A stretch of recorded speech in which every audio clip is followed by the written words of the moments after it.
संत योगी सत्ता का गुलाम नहीं होता, सीधे सीधे कह दिया। यानी कि वो खुद के बारे में कह रहे हैं कि योगी सत्ता का गुलाम नहीं होता, हमें सत्ता से फर्क नहीं पड़ता।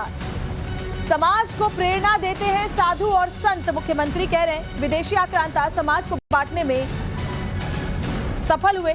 उन्होंने कहा कि कोई भी संत या योगी सत्ता का गुलाम नहीं हो सकता। सीएम योगी ने यह भी कहा कि यह देश इसलिए गुलाम हुआ क्योंकि विदेशी आक्रांता समाज को बांटने में कामयाब रहे।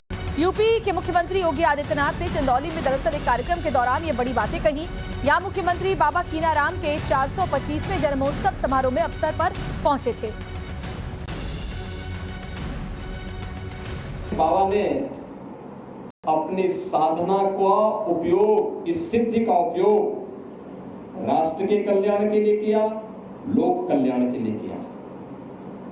उस समय की समाज की बिगड़ती हुई स्थिति को एक देखते हुए कि देश क्यों गुलाम हुआ, क्यों विदेशी आक्रांता सफल हुए।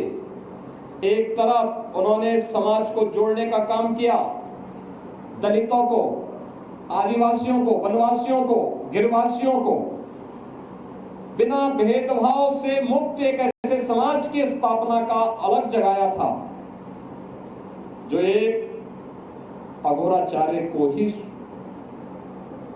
के द्वारा ही संभव था। उच्च कुलीन परिवार में जन्म लिया, लेकिन उन्होंने कहा नहीं, छूत अस्पृश्यता के भाव को त्यागना होगा, तभी ये देश सुरक्षित हो पाएगा। और यहाँ के दलितों को, वनवासियों को, यहाँ के जनजातीय समुदाय को उन्होंने बड़ी संख्या में अपने शिष्य के रूप में स्वीकार करते हुए उनके जीवन को प्रशस्त करने के लिए अनेक कार्यक्रम चलाए। तो दूसरी तरफ मुगल आक्रांताओं को भी उन्होंने उस समय सबक सिखाने के लिए सांझा को भी डपट करके भगाने का काम किया था, जो उनके चमत्कार को देखने की प्रतीक्षा कर रहा था।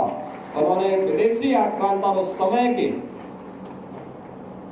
जो शासक थे उनको फटकार लगाई थी।